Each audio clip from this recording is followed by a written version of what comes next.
미가 5장 1절부터 15절입니다. 미가 5장 1절부터 15절 한 절씩 교독하겠습니다. 오 딸 군대여 군사를 모아라. 우리가 포위를 당했으며 그들이 이스라엘을 다스리는 사람의 뺨을 막대기로 칠 것이다. 베들레헴 에브라다야, 비록 내가 유다 족속들 중 아주 작지만 이스라엘을 다스릴 사람이 너로부터 나올 것이다. 그의 근본은 먼 옛날, 아주 오랜 옛날로 거슬러 올라간다. 그러므로 해산 중인 여인이 아이를 낳을 때까지는 그분께서 그들을 버려두실 것이지만 그 후에는 그 형제들 가운데서 남은 사람들이 이스라엘 자손들에게 돌아올 것이다. 자기 하나님 여호와의 이름의 고귀함으로 일어나서 자기 양떼를 먹일 것이다. 그러면 그들이 안락하게 살게 될 것이니 이는 그의 위대함이 땅끝까지 미칠 것이기 때문이다. 그리고 그는 평화가 될 것이다. 아시리아 사람들이 우리 땅을 침범해 우리의 성읍들을 짓밟을 때 우리가 그들을 대항해 7명의 목자와 8명의 지도자를 세울 것이다. 힘으로써 다스릴 것이다. 아시리아 사람들이 우리 땅을 침입해 우리의 영토를 짓밟을 때 그가 아시리아 사람들에게서 구원하실 것이다. 야곱의 남은 사람들은 여러 민족들 가운데서 마치 여호와의 이슬 같고 풀밭에 내리는 소나기처럼 될 것이니 사람을 의지하거나 사람에게 소망을 두지 않을 것이다. 많은 백성들 가운데서 마치 숲의 짐승들 가운데 있는 사자 같고 양떼 가운데 있는 젊은 사자 같을 것이니 그가 나서는 대로 짓밟고 찢으나 아무도 빼내지 못할 것이다. 내가 내 손을 원수들 위에 높이 들 것이며 내 모든 적들은 멸망당할 것이다. 말씀이다. 그날이 되면 내가 내 가운데서 내 군마들을 없애버리고 내 전차들을 부수겠다. 내가 내 땅의 성들을 멸망시키고 내 모든 요새들을 무너뜨리겠다. 가스를 그치게 하고 점치는 것이 내 가운데 사라지게 하겠다. 내가 내 우상들과 내 가운데에 있는 돌 우상들을 박살내리니 내가 다시는 내 손으로 만든 것에 절하지 않을 것이다.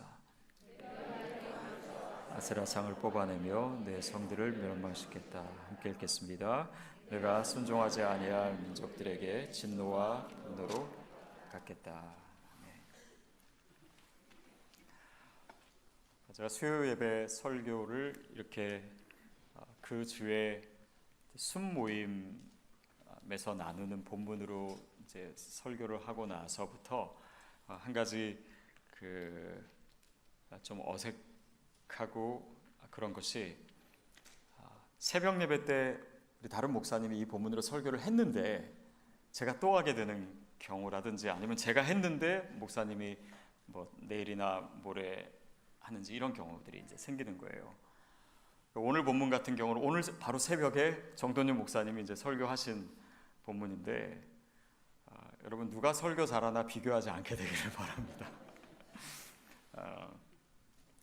그분이 얼굴이 잘생겼으니까 저를 설교를 더 잘해야 돼요. 근데 보통 성도님들이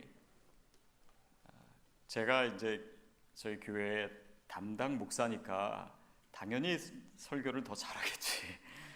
여러분 이런 생각을 하지 않게 되기를 바랍니다. 근데 저는 오늘 사실은 새벽에 우리 정 목사님 설교를 들으면서 이 본문을 이해하는데 굉장히 많이 도움이 되고 많이 이제 배웠어요. 그리고 이제 새벽 예배를 늘 드리시는 분은 알겠지만 정말 제가 진짜로 우리 목사님들 여기 계셔서가 아니라 진짜로 자신 있게 얘기할 수 있는 게 저희 교회 교육자들이요 진짜 설교를 잘하세요. 아닌 표정 짓는 분이 한 두어 분 있었는데 대부분은 다 동의하시는 것 같아요. 정말 탁월한. 제가 다른 거는 몰라도 사람 보는 데는 되게 까다롭거든요. 그래서 정말 좋은 분들을 모셔오고 또 정말 최고의 우리 찬양인도 하시는 심영준 정말 최고의 찬양인도잖아요. 근데 모든 분들이 다 그래요. 또 그리고 아직 좀 어리신 분들 중에서도 정말 탁월하지만 정말 최고가 되실 분들이 있죠. 근데 우리 성도님들이 우리 교육자 또 특별히 차세대 교육자를 만들어 가셔야 됩니다. 좋은 회중이 좋은 설교자를 만들어요. 그래서 제가 설교할 때는 많이 나오시고 부목사님 설교하실 때는 조금 나오시면 그 목사님들이 힘이 빠져요. 근데 그 회중들이 늘 설교자를 지지해주는 역할을 저는 여러분이 해주셨으면 좋겠습니다. 일부러가 아니라 아멘도 더 크게 하시고, 또 수요예배 해보니까는 학기 끝나면은 또 인원이 반으로 줄어요. 그렇게 되지 않기를 바라고, 또 저희 교육자들이 여러분을 잘 섬기고 주님을 잘 섬기는 수 있도록 또 여러분이 많이 격려해 주셨으면 좋겠습니다. 여러분 너무 잘하고 계세요. 잘하고, 몇 분 빼고 잘하고 계세요. 근데 그래서 저희 얼반 온누리 교회가요, 지금도 그렇지만 우리 교육자들이 가장 행복한 교회입니다. 또 여기서 사역하고 싶어 하시는 분이 참 많으세요. 그래서 좋은 성도님 되주셔서 감사드리고, 또 이 설교에도 좋은 회중이 되주셔서 감사합니다. 아멘만 조금만 잘하시면 돼요.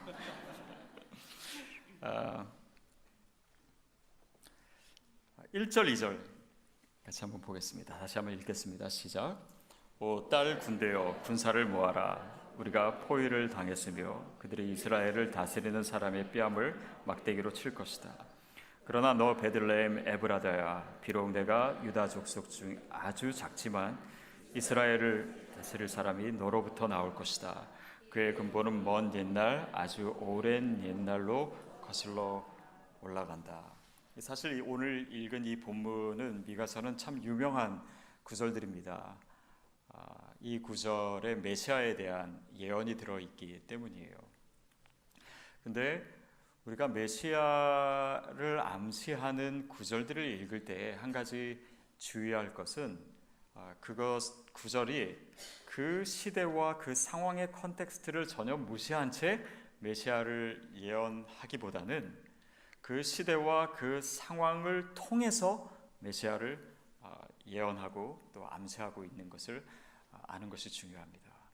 그래서 성경이 1차적으로 그 당시의 독자들에게 또 그 당시의 상황과 시대에 어떤 의미였나, 그것들을 살피는 가운데 이제 본문을 보면, 또 특별히 이제 묵시문학 같은 경우는 더 그런데, 이제 미래에 대해서 얘기하면서 동시에 현재에 대해서 이야기를 해요.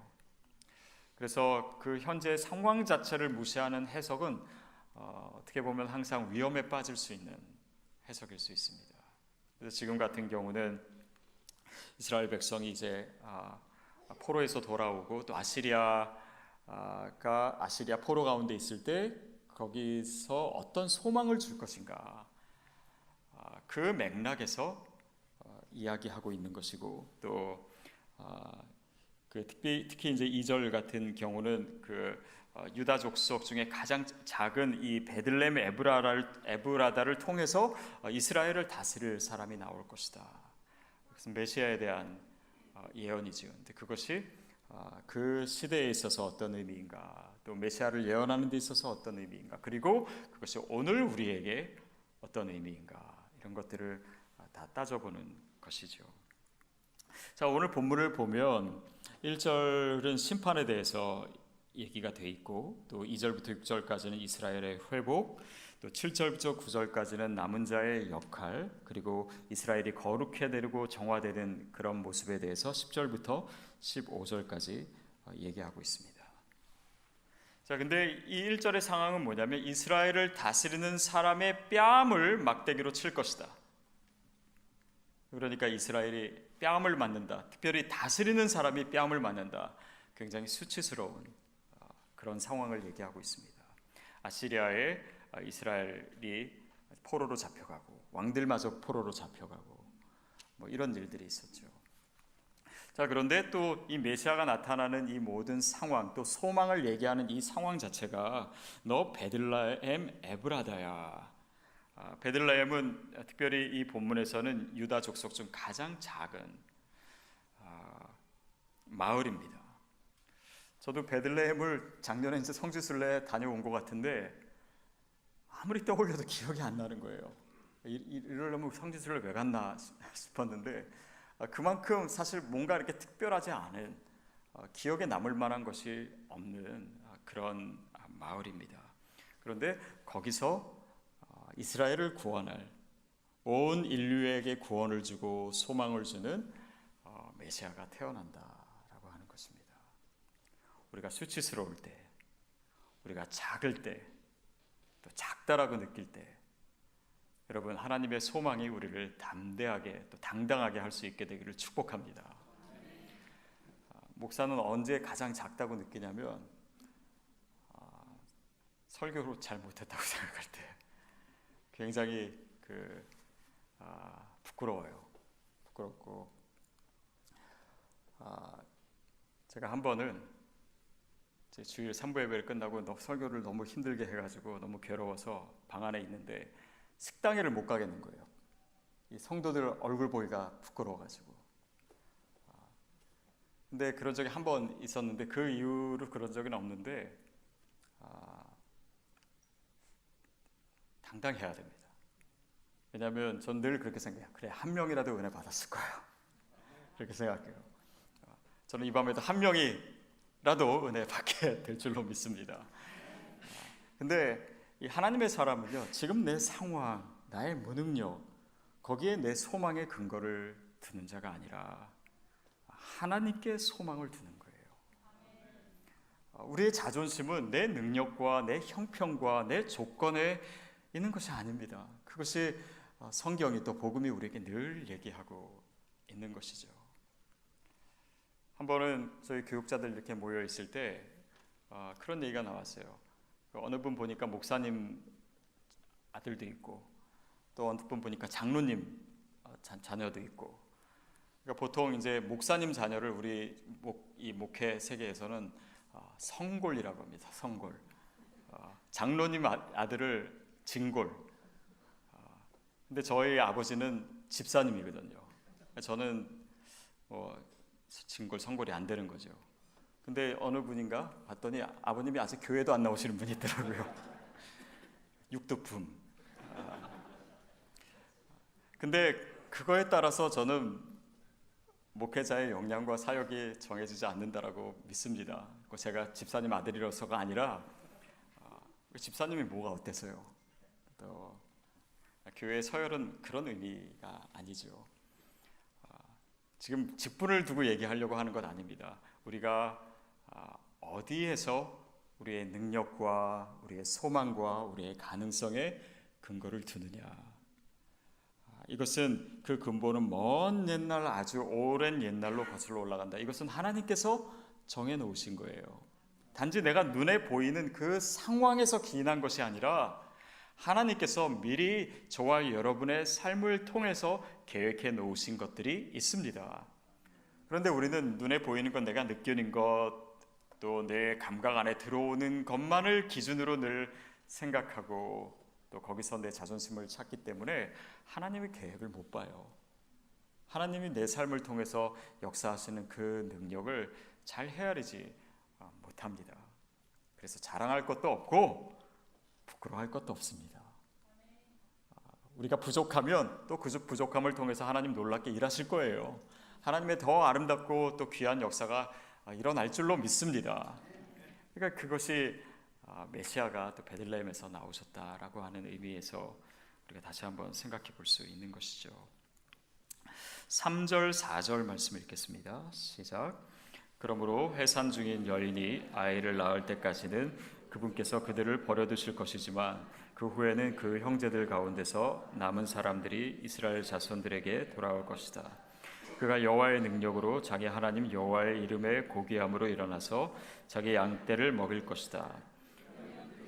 안락하게 살게 될 것이니 이는 그의 위대함이 땅 끝까지 미칠 것이기 때문이다. 이 이스라엘 환란 가운데 나타날 지도자, 또 나아가서 메시아를 설명하는데 여러 가지로 설명하고 있습니다. 이 6절까지를 쭉 보면 그 새로운 왕은 하나님으로부터 기인한 능력을 받을 것이다. 인간의 방법, 인간의 능력, 인간의 조건, 인간의 책략, 이런 능력을 가지고 세워지는 리더가 아니라 하나님으로부터 오는 능력을 받을 것이다.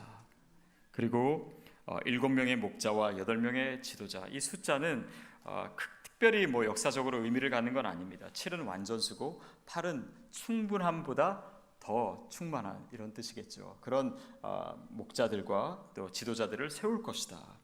또 목자와 같이 자기 양을 돌볼 것이다. 권세가 땅 끝까지 이를 것이다. 모든 대적들을 격파하고 구원할 것이다.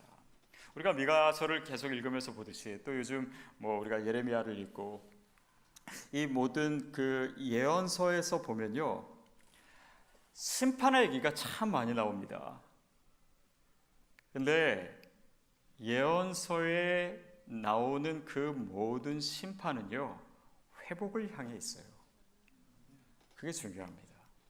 하나님께서 이 선지자들을 통해서 하시고자 하시는 말씀은 이 심판을 얘기하심으로 그것이 결과라고 얘기하시는 것이 아니라, 이 심판의 메시지를 주심으로, 경고하심으로, 또 그 고난을 통해서 하나님의 백성들을 회복하시겠다라고 하는 의미예요.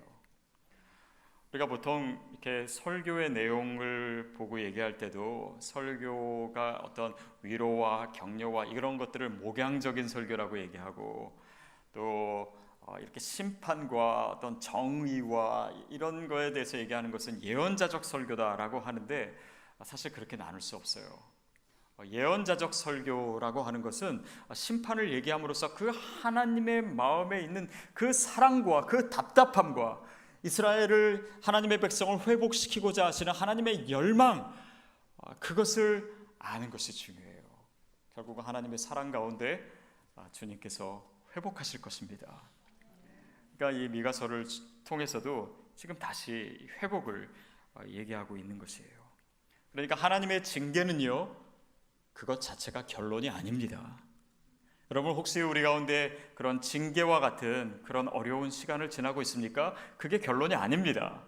하나님께서 회복하시고 또 다시 한번 하나님의 영광에 우리가 참여토록 주님 분명히 하실 것입니다.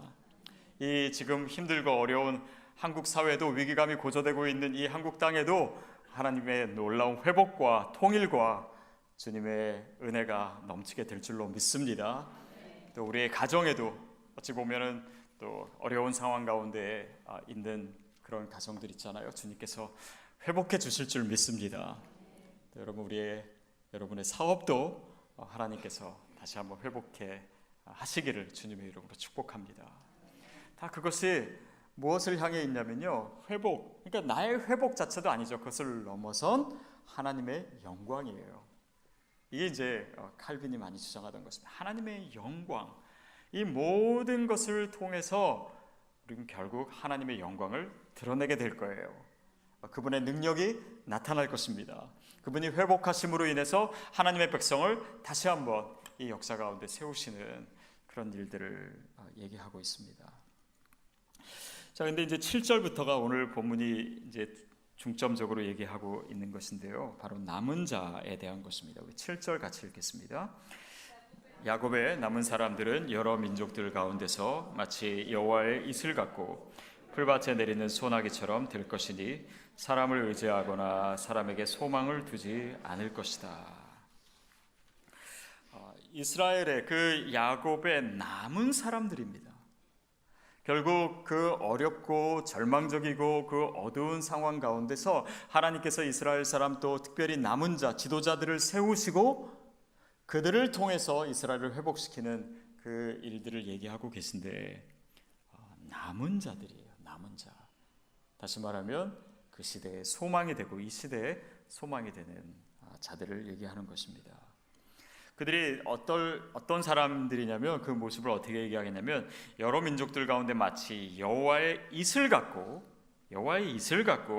풀밭에 내리는 소나기처럼 될 것이니, 이게 이 문장만 봐서는 무슨 뜻인지 명확하게 드러나지는 않아요. 그런데 사람을 의지하거나 사람에게 소망을 두지 않을 것이다. 그러니까 이 앞에 구절들이 이 뒤의 내용을 설명하고 있지요. 그것은 어떤 의미입니까? 이슬이나 소나기는요, 사람이 하는 것이 아닙니다. 사람을 기다리는 것이 아니에요. 사람의 손을 타는 것이 아닙니다. 하나님께서 내려주시는 거예요. 그것은 사람을 의지하거나 사람에게 소망을 두지 않는 바로 남은 자들의 모습을 얘기하는 것입니다. 여러분, 이것은 하나님을 섬기는 데 있어서 너무나 중요한 믿는 자의 태도지요. 우리가 하나님을 믿는다고 하면서도요, 우리의 마음이 더 사람에게 가 있는 적이 있습니다. 또 때로는 정말 우리가 의지할 만한 사람을 옆에 두지요. 하나님의 은혜입니다. 그런데 그 은혜로 말미암아 우리가 쉽게 빠지는 함정이 하나님보다 사람을 더 의지하게 되는 거예요. 여러분, 그러나 정말 하나님께서 저와 여러분의 삶을 이끄신다면 우리가 때때로 하나님보다 사람을 더 의지할 때 사람을 의지하지 못하도록 하십니다. 저는 그것이 큰 축복인 것 같아요. 제 삶에도 사실 그런 것들이 참 여러 번 느끼고 체험한 적이 있습니다.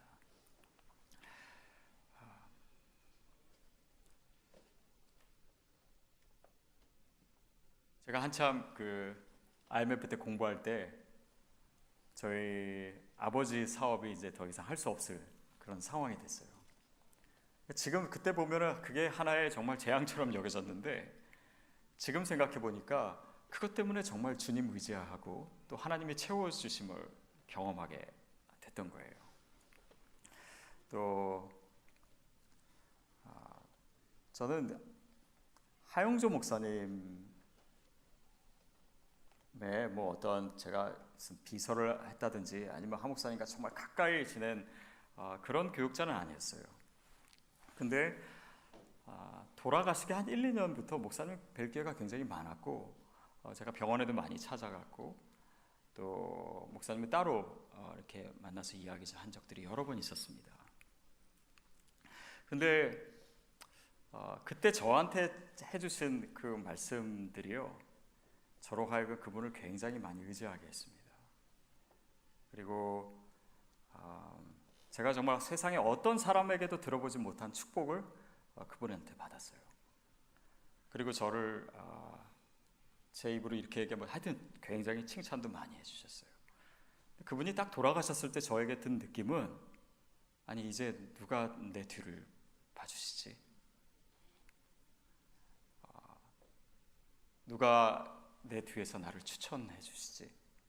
나를 그렇게 인정해 주시는 분이 없으면 나 어떡하지? 이런 생각이 머릿속에 스치는 거예요. 근데 그거는 정말 하나님이 기뻐하시지 않으셨던 것 같아요. 물론 그것 때문에 뭐 그런 건 아니겠지만 여러분, 우리가 의지하고 있는 이 사람, 그것이 하나님을 가리는 경우에 여러분, 오늘 우리가 의지하는 대상이 하나님이 아니라는 사실을 우리가 분명히 깨달을 필요가 있습니다. 그 외에도요, 제가 일일이 다 얘기하지 못한 제가 사람을 의지하게 된 상황들이 있어요. 근데 하나님이 하나씩 걷어가시더라고요. 지금은 진짜 의지하는 게 없어요. 그냥 제 얼굴밖에 없어요. 진짜 또 그럴 수 있는 게 이건 뭐 농담이고 그럴 수 있는 게 너무 감사합니다. 다행이에요. 여러분에게 있어서는 무엇입니까? 여러분이 의지하고 있는 사람은 무엇입니까? 누구입니까? 물론 그것도 은혜이고 다 좋은 것일 수 있겠지만 여러분, 우리의 의지의 궁극적인 의지의 대상이 사람인지 하나님인지를 잘 헤아리셔야 됩니다.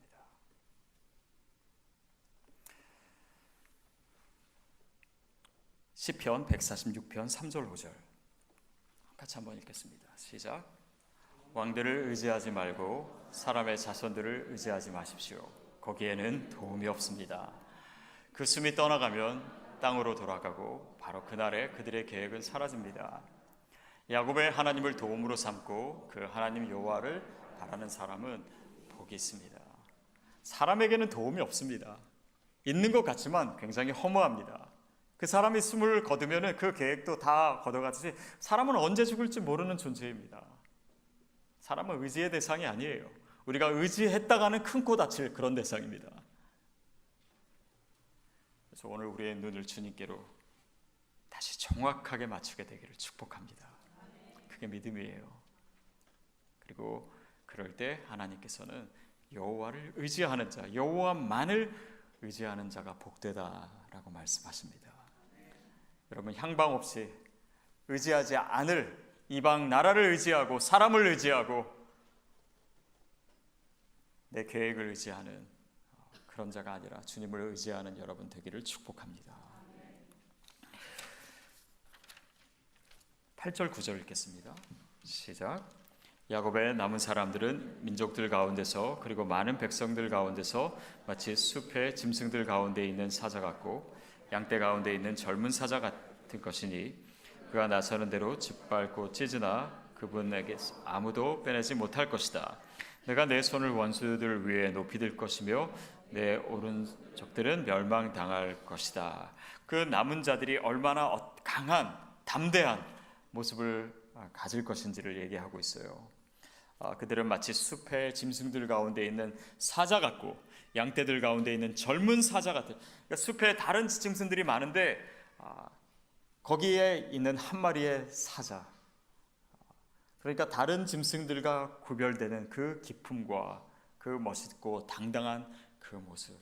여러분, 저는 이 시대를 살아가는 크리스찬의 모습이 바로 이와 같게 되기를 축복합니다. 그냥 묻혀 사는 자가 아니라, 그냥 동화되는 자가 아니라, 그냥 기죽고 사는 자가 아니라 당당한 하나님의 사람으로 서시게 되기를 축복합니다. 여러분, 혹시 오늘 있었던 일 때문에 좀 어깨가 움츠러드는 그런 자세로 오셨다면 어깨를 피십시오. 하나님께서 저와 여러분을 이스라엘의 남은 자로 사용하시기를 원하시고, 그런 자의 모습이 뭐예요? 이런 담대한 모습이에요. 강한 모습입니다. 이것은 단지 육체적인 힘이 세기 때문에, 사자와 같이 세기 때문에 그런 것은 아니겠죠. 물론 하나님께서 힘도 주시고 능력도 주실 거예요. 그러나 더 중요한 것은 우리가 이 어떤 상황에 거하던 우리가 하나님의 자녀로서 가지고 있는 영적인 자존감입니다. 그것이 오늘 우리를 강하게 하는 거예요. 그것이 바로 내 능력의 근원이 사람에게 있지 아니하고 하나님께 있기 때문에 생기는 강함이요 담대함입니다. 그래서 영적인 자존감을 빼앗기지 않게 되기를 바랍니다. 여러분, 이 영적인 자존감이 강하면요, 영적인 자존심이 상해야 됩니다. 때때로. 어떤 것 때문에 여러분은 영적인 자존감이 상하십니까? 저 같은 경우는 언제 제일 자존감이 상하냐면, TV에서 나오는 15초짜리 광고를 보면서는 사람들이 물건을 사는데 30분, 40분 설교를 듣는 성도들이 변하지 않을 때 자존심이 상합니다. 여러분에게는 무엇입니까? 다른 사람이 믿음 안에서 막 쑥쑥 자라고 있는데 나는 늘 그 자리예요. 저는 그것이 여러분의 자존심을 상하게 하기를 바랍니다. 또 정작 두려워할 하나님은 두려워하지 않으면서 사람에게 절절매고 세상에게 절절매는 내 모습을 순간 느끼는 순간 여러분의 영적인 자존감이 상하게 되기를 바랍니다. 자존심이 있기 때문에 자존감이 상하는 거예요. 내가 누구인지를 늘 기억해야 되는 것입니다. 내 주위에 아직도 이렇게 안 믿는 사람이 많다. 그거 자존감 상해야 됩니다. 사단이 내 삶을 끼어들어서 나를 넘어뜨리려고 한다. 그런 상황이 일어났을 때 우리가 영적인 자존감으로 더 기도하며 일어서야 됩니다. 그래서 그 자존감을 뺏기지 마십시오. 담대하십시오. 우리를 뒤에서 봐주시고 지키시는 분은 전능하신 하나님이세요. 그 사실을 늘 잊지 마십시오. 10절, 11절 시작. 여호와의 말씀이다. 그날이 되면 내가 내 가운데서 내 군마들을 없애버리고 내 전차들을 부수겠다. 내가 내 땅의 성들을 멸망시키고 내 모든 요새들을 무너뜨리겠다. 그날이 되면 하나님께서 뭘 하시냐면 내가 내 가운데서 내 군마들을, 그러니까 이 전쟁에 나가는 말들이겠죠. 그리고 내 전차들을 부수. 그 당시에만 해도 이게 최첨단 무기 아닙니까? 최고로 강한 무기예요. 근데 그것을 없애버리겠다라고 말씀하십니다.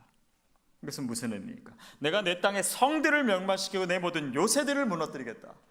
그러니까 내가 강하다고 주장할 수 있는 그런 많은 요소들, 내 군마와 내 전차와 내 성들과 내 모든 요새들을 무너뜨리겠다. 이것은 단지 심판의 메시지가 아니라 사람이 보이는 그런 외적인 힘이에요. 우리가 정말 하나님을 의지하고 우리의 영적인 자존감을 하나님으로부터 찾고 그 능력에 근거하고 있다면 이런 것들이 다 하나님의 도구가 돼요. 그러나 어떤 사람은 바로 이런 것들 때문에 하나님을 의지하지 못하게 됩니다. 그럴 때 하나님께서는 그것을 어떻게 하신다고요? 무너뜨리시겠다고.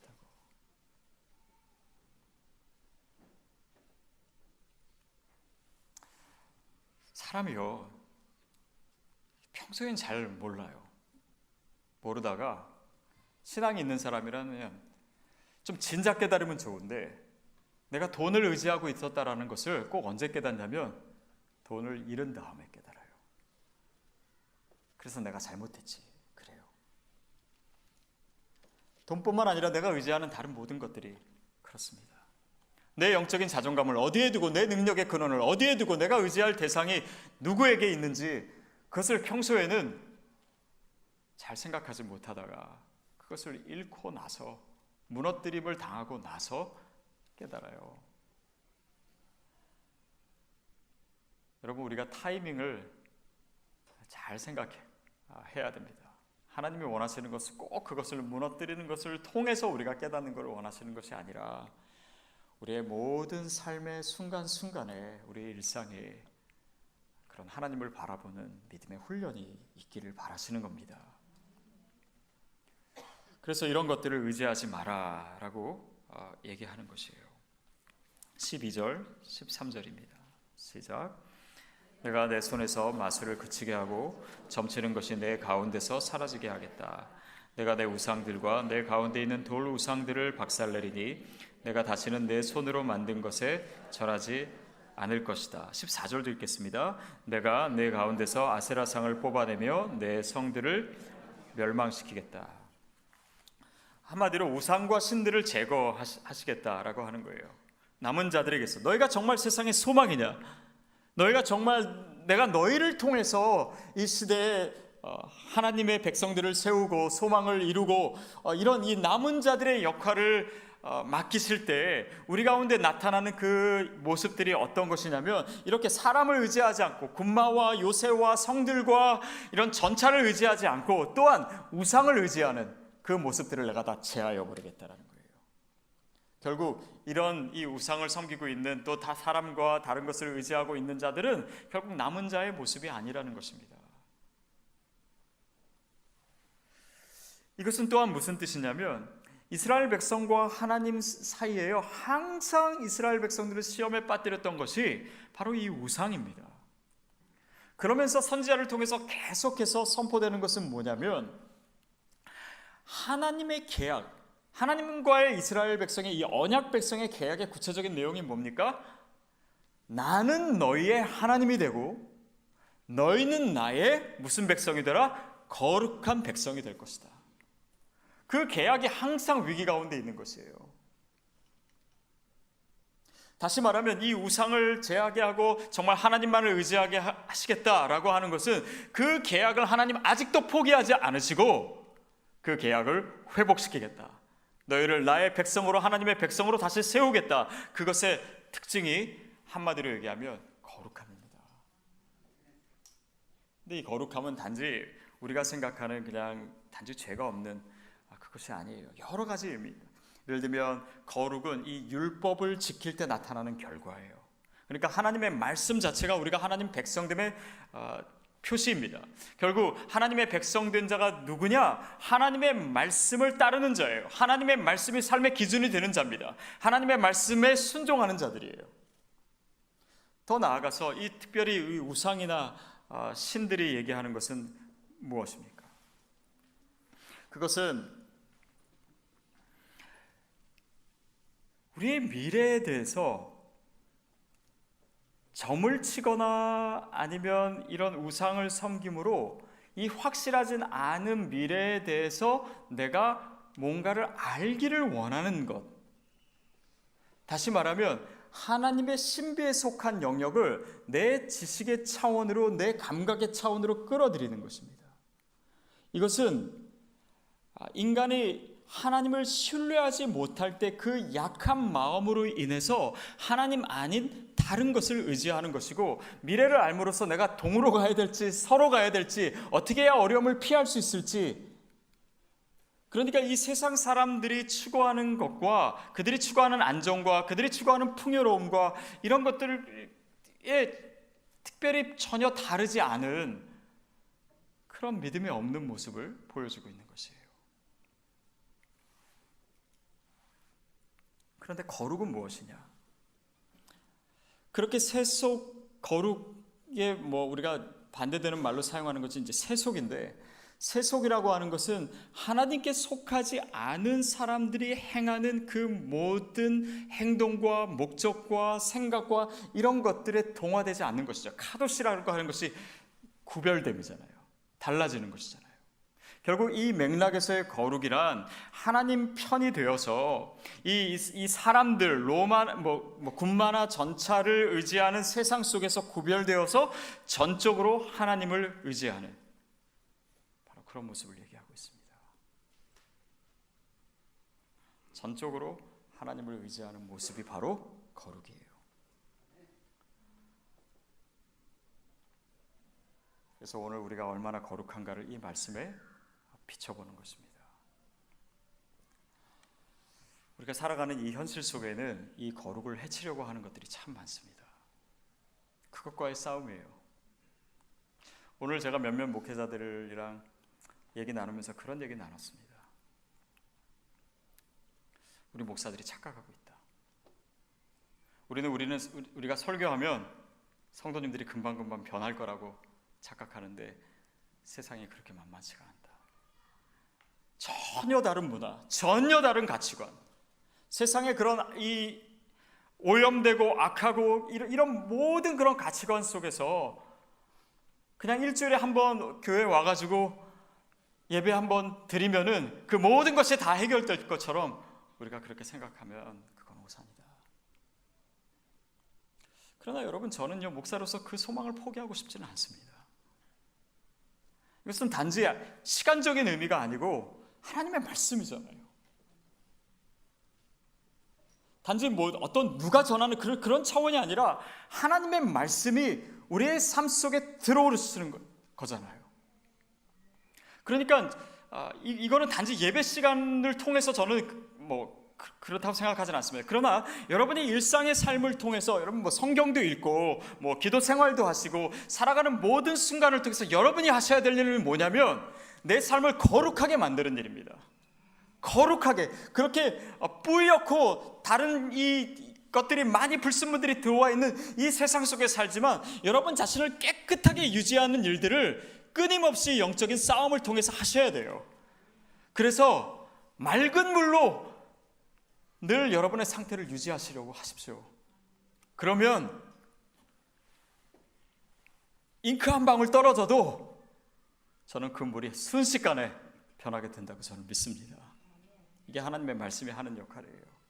이 안에 있는 불순물까지도 다 가릴 정도로 하나님의 말씀은 강하고 능력이 있는 줄 믿습니다. 그러니까 이것은 세상과의 이 거룩과 비거룩의 싸움이에요. 그래서 이 거룩하기 위한 씨름을 날마다 하셔야 됩니다. 거기서 패배하시면 안 됩니다. 제 설교 갖고 안 돼요, 여러분. 이 정도 가지고 제 말로 여러분의 영혼을 움직일 수가 없습니다. 그러나 하나님께서 우리 삶 가운데서 역사하시는 가운데 저는 이 밤에 주님께서 잉크 한 방울을 떨어뜨려 주실 줄로 믿습니다. 그게 바로 남은 자들의 모습이라는 거예요. 계속해서 싸우셔야 됩니다. 세상과 거슬러 가셔야 됩니다. 힘들더라도 세상과 다르게 사셔야 됩니다. 저희 교회 성도님들을 봐도 정말 그렇게 사시는 분이 있어요. 어떤 분들은 그냥 세상에서 똑같이 사시고 교회에 오시는 분도 아마 있겠죠.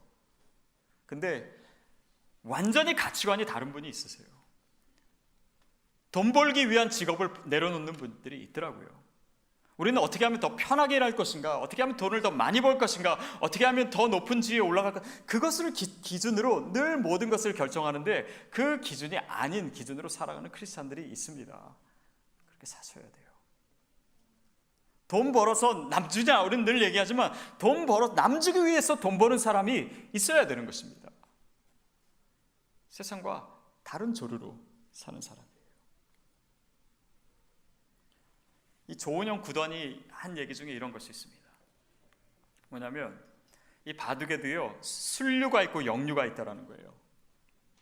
근데 저기 상대편이 공격할 때 이 역류로 공격을 했을 때 자칫하면 내가 역류에 휩싸여서 주도권을 그대로 뺏기면 바둑에서 진다라는 거예요. 그럴 때는 역류에 맞서서 순류를 유지하라. 왜냐하면 그 역류로 공격해 오는 사람의 측면에서 보면 나의 순류가 곧 그에게 역류이다. 그렇기 때문에 내 방향과 내 흐름을 그대로 지키는 것이 최대한의 공격이요 또한 방어이다. 여러분, 크리스찬이 살아가는 방식입니다. 여러분, 아주 사소한 것으로부터 세상과 다르셔야 됩니다. 예전에 여기서는 안 그런 것 같은데 한국에서 보면요, 이렇게 마켓 같은데 우유나 뭐 계란이나 이런 거 팔면요, 장사꾼들이 좀 약간 그 머리를 굴려가지고 오래된 것부터 앞에 놔둬요. 오래된 것부터. 그러면 이제 이 아줌마들이 보통 아줌마들이에요. 그걸 다 알고 뒤에서부터 물건을 빼죠. 근데 제가 어떤 분 얘기를 들었어요. 자기는 일부러 앞에 거 산다라는 거예요. 이거 상해도 뭐 크게 다르지 않고, 그러나 내가 이걸 고름으로 다른 사람이 더 신선한 걸 가질 수 있다면 그게 좋은 거 아니냐. 아주 다른 일상이에요. 그러나 크리스찬은 다른 것입니다. 여러분, 우리가요 자녀들 키우면서요 세상에 있는 자녀들, 예수 안 믿는 자녀들이랑 똑같이 키우는 부모들이 많아요. 그래, 엄마는 교회에서 더 기도 열심히 할 테니까 그 기도로 더 좋은 대학 가자. 그렇게 해서 세상에 어떤 소망이 되며 우리 자녀가 또 우리가 어떻게 이 시대에 남은 자로 설 수가 있겠습니까? 여러분, 하나님께서 저와 여러분을 오늘 그루터기로 부르신다는 사실을 기억하십시오. 그러면 그 그루터기가 이 시대의 소망, 우리가 뭐 시대를 바꾸는 나는 위대한 인물이 될 거야, 그거 아니라도 좋습니다. 우리의 삶의 자리에서 하나님이 나에게 주신 이 사명의 자리, 내 가정, 내 직장, 내 관계, 그 속에서 하나님의 촛불을 들고 서 있는 거예요. 그것이 남은 자의 모습입니다. 소망을 일구는 자의 모습이에요. 다르지 않고는, 세상의 색깔과 똑같아서는 우리가 남은 자의 모습이 세상에 소망될 수 없습니다. 여러분, 세상의 소망입니다. 그래서 단지 우리가 인사말로만 나누는 것이 아니라 오늘 저와 여러분을 향한 하나님의 마음이에요. 저는 이것을 묵상하면서 제게 주님께 너무너무 감격하고 감사했어요. 너는 이 시대의 교회의 소망이 돼야 된다. 아, 제가요? 그러기 위해서 너는 아무것도 의지하지 말아라. 이것이 비결이다. 사람을 의지하지 말아라. 오직 나를 의지함으로 너의 삶을 통해서 하나님의 능력을 드러내라. 내 삶의 어떤 부분에서 어려운 일이 있고 힘든 일이 있어도 결코 좌절하지 마라. 내 능력의 근거는 나 전능하신 여호와 하나님께 있다. 세상에 소망을 두지 말아라. 오직 하나님께 소망이 있다. 세상을 의지하지 말아라. 오직 주님을, 여호와를 의지하고 그 여호와를 신뢰하는 자는 복을 얻을 것이다. 그 복을 통해서 하나님께서 우리의 삶을 이 시대에 남은 자로, 소망을 주는 자로 사용해 주실 줄로 믿습니다.